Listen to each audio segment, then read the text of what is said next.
करीब 1 महीना पहले 15 नवंबर 2025 को उसके साथ किसी रेप की घटना को अंजाम दिया गया था। महिला ने जो बताया था कि उसने किसी ऑनलाइन प्लेटफ़ॉर्म के माध्यम से नौकरी के लिए अप्लाई किया था। किसी व्यक्ति के द्वारा उसे संपर्क किया गया और संपर्क करने के बाद उसको एमजी रोड पर मिलने के लिए बुलाया गया। वहाँ मिलने के लिए 2 व्यक्ति आए थे गाड़ी में और एक गाड़ी ड्राइव कर रहा था, तो एक व्यक्ति उसके साथ में बैठा था।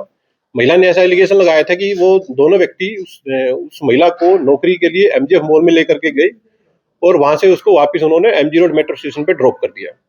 महिला के जो एलिगेशन थे कि ये जो पूरा मामला हुआ उसको एमजी रोड मेट्रो स्टेशन से लेकर के और वापस ड्रॉप करने तक कुल मिलाकर के 10 से 15 मिनट का ही ड्यूरेशन था। और महिला ने एलिगेशन लगाया कि इस 15 मिनट के दौरान चलती गाड़ी में उससे इनमें से एक व्यक्ति के द्वारा रेप की घटना को अंजाम दिया गया। पुलिस के द्वारा इस मामले में एक डीप इन्वेस्टिगेशन की गई, क्योंकि कुल मिलाकर के 15 मिनट का वाकया उसके द्वारा बताया गया था। तो वो लगभग पूरा का पूरा एरिया सीसीटीवी कैमराज से कवर है। पुलिस के द्वारा एक डीप इंटरोगेशन की गई और इंटरोगेशन के बाद ये पूरा का पूरा मामला झूठा पाए जाने पर इस महिला को 14 तारीख को पुलिस के द्वारा अरेस्ट कर लिया गया। इन्वेस्टिगेशन के दौरान ऐसा सामने आया है कि इस महिला के द्वारा सेक्टर 14 पुलिस स्टेशन में जुलाई 2025 में एक रेप की एफआईआर रजिस्टर कराई गई थी। इस रेप की एफआईआर में एक एक्यूज था जिसका नाम था अभिषेक। वो फिलहाल जेल में बंद है। तो जेल में उसके बंद होने के दौरान उसका और इस महिला का आपस में कुछ कॉम्प्रोमाइज की बातें चल रही थी। तो इस कॉम्प्रोमाइज के चलते ही अभिषेक के साथ एक और एक्यूज जेल में बंद था, वो एक अन्य रेप के केस में था जिसका नाम था बिट्टू। इस महिला ने अभिषेक को जब कहा कि मैं बाहर हूं तो आप मेरी कुछ मदद करो, अभिषेक ने बिट्टू को इसे मिलने के लिए भेजा कि ये जो बिट्टू है ये आपकी मदद करेगा। बिट्टू के द्वारा और इस महिला के द्वारा प्लान करके इससे पूरी की पूरी झूठी जो ये षड्यंत्र रचा गया था, ये इन दोनों के द्वारा एक प्लान किया गया था।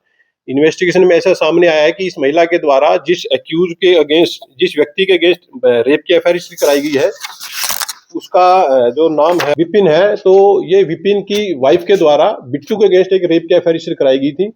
तो बिट्टू के द्वारा बेसिकली ये प्लानिंग जो की गई थी वो उस रेप की एफआईआर के अगेंस्ट में प्रेशर बनाने के लिए झूठी एफआईआर उस महिला के साथ मिलकर षड्यंत्र करके एफआईआर रजिस्टर कराई गई थी।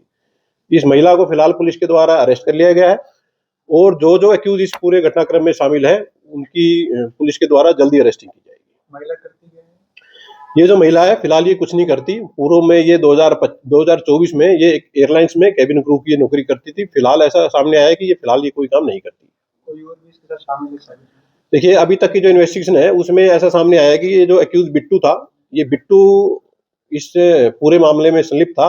बिट्टू के अगेंस्ट पहले से एक एफआईआर रजिस्टर है, तो उस एफआईआर को कैंसिल कराने के लिए या उसकी मुद्दइया पर दबाव बनाने के लिए एफआईआर रजिस्टर कराई गई थी। फिलहाल तक इन्वेस्टिगेशन में 2 ही लोगों की संलिप्तता सामने आई है। बिट्टू के अरेस्ट होने के बाद में और मामले में फर्दर इन्वेस्टिगेशन की जाएगी और यदि कोई अन्य एक्यूज इस पूरे मामले में शामिल होगा तो पुलिस उसको भी अरेस्ट करके मामले का फर्दर खुलासा करेगी। बिट्टू ने इस लेडी को कुछ पैसे ऑफर किए थे कि अगर ये करेगी तो? देखिए, अभी तक ऐसा सामने नहीं आया है कि कोई पैसे की डिमांड की गई थी। फिलहाल तो इन्वेस्टिगेशन में यही सामने आया है कि बिट्टू के अगेंस्ट जो ऑलरेडी रेप की एफआईआर रजिस्टर्ड थी, उस एफआईआर की कंप्लेनेंट के ऊपर दबाव बनाने के लिए उसके हस्बैंड के खिलाफ ये झूठा मामला दर्ज करवाया गया। तो कौन है ये महिला, क्या है इसकी?